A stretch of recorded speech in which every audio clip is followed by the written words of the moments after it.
પૂર આવ્યું એટલે 3-4 દિવસ સુધી અમે બહુ તકલીફમાં હતા, બહુ જ તકલીફમાં હતા. આમ પાણી પણ પીવાના ફાંફા હતા, આમ કપડું પહેરવાના ફાંફા હતા, કોઈ સહારો જ નહોતો અમારો, આમ બેહદવાનો હતો.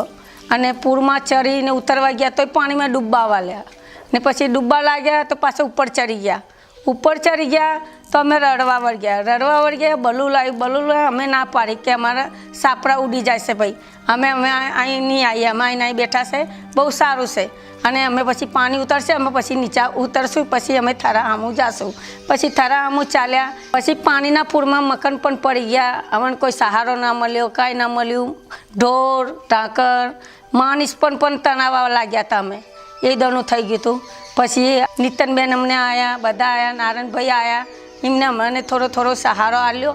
અને પાછા મેં મળવાય આવ્યા નીતનબેન 4-5 દિવસ સુધી, 10 દિવસ સુધી બધો મને સહારો આપ્યો. અને અનાજ પાણી બધું આપ્યું. અમને કપડાં સીધી પણ આપ્યું. આમ બહુ સહારા આલી. અમે નીતનબેન અમને જોયું ને નારાયણભાઈએ જોયું અમને, તો પછી અમને થોડો મકાનનો સહાય આપ્યો.